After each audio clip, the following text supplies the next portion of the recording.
here. Come on in. I'm here for you, but I'm really here for Charli. Can we get a sneak peek of her nursery? Yes. Yeah. Okay. You guys He upstairs? built it. Let's go. This is the princess nursery Yeah. of my dreams. Charli gets to live in this room. Will you tell me some of your Yes. favorite details? I mean, he built the whole thing like by What? himself. Like this, I gave him a vision board of like kind of like what I wanted, Yeah. and he made And we it figured it come out. to life. So we colored this room. Yeah. So that way everything, especially in a smaller room with smaller ceiling, like it makes it look a little bit bigger. And we got this whole color just from the petals. So Yeah. we found that dark petal in there and just matched that paint. He made the vision come to life. Did a great job. Did I procrastinate? Yes. He literally like started on this 2 weeks before she was born. This Oh, whole wait. room. This was Wow. completed in 2 weeks? Yeah. Isn't it wild that this is her ultrasound? I know. And now she's how old? Now she's like 2 months old. Wow. Crazy. That looks like her. You think it looks like her? Her face stayed the same? Yeah. Oh, it's too cute. She's so squishy. And then, be honest, who does more late night feeds in this cozy chair? Me. Macy. Macy's holding down the fort? Yes, I do night shift, and then like during the day, I make him like if she has a dirty diaper, I'm like, here you go. You're so funny. It's yours. I Yes. do night, so he gets to do day. Yeah. And he does a great job at it. Yeah. Macy's happily ever after with husband Jacob and her 3 kids, including newborn Charli, was hard fought. The Secret Lives of Mormon Wife star shares all in her new memoir, Told You So, out now. Let's talk about the tough topics so we can get on to the happier it. stuff. Let's do it. So you write quite a bit about a relationship that you were in with a man you nickname Dick. Yes. Tell me about that nickname.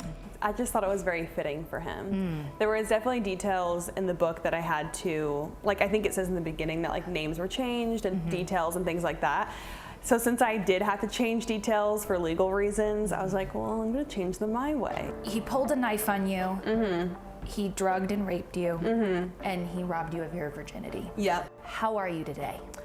I'm honestly great. Like I feel like it's been time, so I feel like I can smile about it, be like, no, like that's just my personality. I have very dark humor, and I feel like when things are traumatic, I do smile sometimes, which probably comes off as like inappropriate. Like even on the show, people are like, why is she smiling? You can process I'm like, things I don't know. however you want. Yes. I'm so sorry for everything that you had to go through.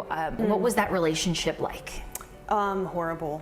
Like it was like so bad that like it's not like I like wanted to be done with life, but I was like, if I have to be with this person any longer, like I'd rather be dead. Like that's how bad it was, because it was miserable, I guess is the best way to describe it. Like I just feel like I wasn't living my own life. You know, I was like almost felt like I was like a captive when I was in that relationship, and I like couldn't really get out until like finally I did. Yeah. This person that you were in a relationship with led you down a really dark path. Yeah. Drugs, drinking, sex, and partying. Yes. How bad did things get? I just took it to a whole nother level. I didn't really have like a limit. I was kind of like an all or nothing type person, which I feel like is very dangerous, especially at that age. Pushing it to the max. Yes, and you make stupid decisions that you normally wouldn't make, you know? And so I think it wasn't great for me, and that's why people have asked me, like, have you drank since then? I'm like, no.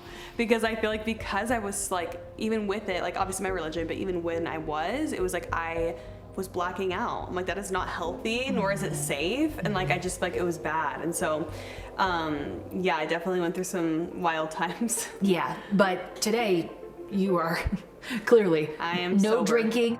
With the help of therapy, Macy moved on, and in 2015, while in college on a tennis scholarship, discovered she was expecting with new boyfriend Eric, both of them 19. You wrote about hoping to miscarry. You thought your life was completely over. What did it take for you to turn that train of thought around? I think just having a really supportive like village, like my parents and my sister Lauren were like so, you know, supportive and like allowed me to accomplish things that maybe wouldn't have been possible. But when she was just 13 weeks pregnant, tragedy struck. Eric was killed on impact when he crashed his car while driving and texting Macy.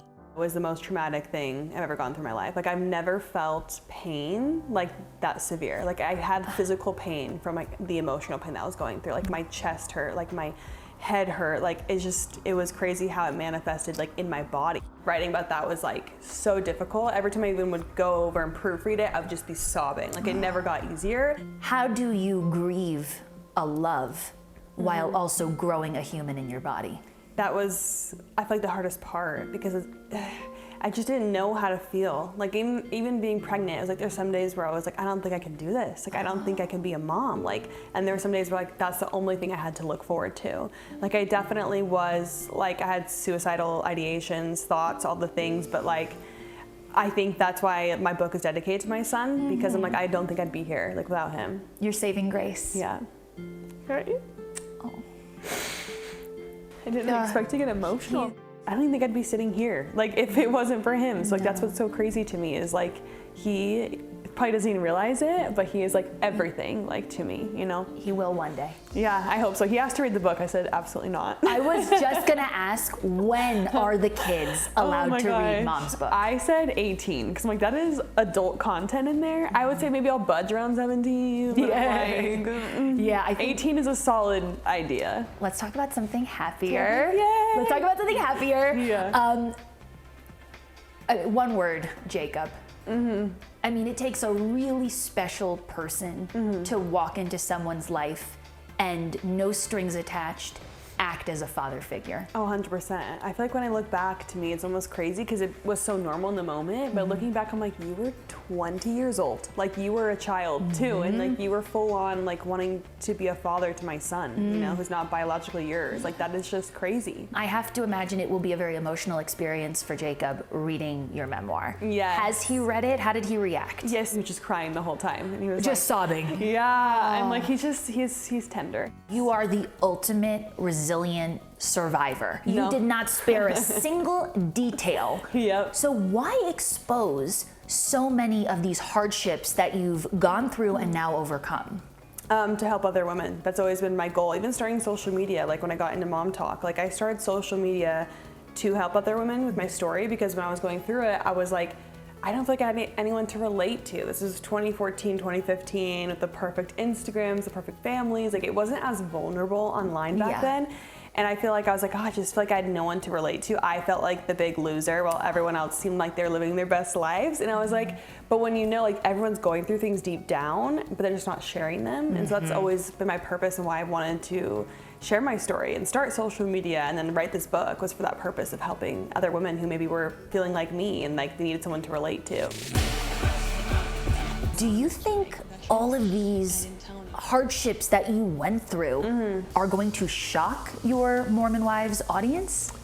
Honestly, probably. And I say that because when people did see season 2 of the show and they saw like the smallest glimpse of my story, they're like, I had no idea that like she went through that. Oh my gosh. And so once they read the book, they'll see there's a lot more than that. Go crazy.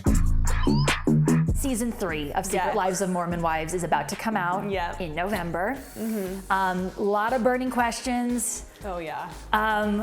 We haven't seen Demi at a lot of the functions lately. Will season 3 explore her seemingly estrangement from the group? Yeah, for sure. We'll kind of explain like why. In my opinion, it was probably my favorite out of the 3. Why? You know? I just feel like there's a lot more like lighthearted moments in there that sometimes are cut in previous seasons because like obviously they focus on the drama. The Mormon Wives are really taking over the world. So we've got your memoir.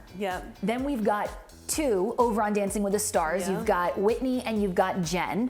Have you been watching? What do you think of their dance moves? Oh, I watch every time I vote, and I know everyone's gonna ask me, when you vote? I'm 5 and 5, baby. I get 10 votes. I do 5 and 5. You split it right down the middle. You know me. I'm the fence rider in the group. Taylor Frankie Paul is our new Bachelorette. Did that surprise you? What do you make of that choice? She was made for it. It's a smart move. I feel like the views are gonna be crazy on this show because it's gonna be messy, it's gonna be entertaining, and it's just gonna be, I mean, I don't know what to expect, but I think it's gonna be great. And I can't wait to watch it. I'll be hosting watch parties.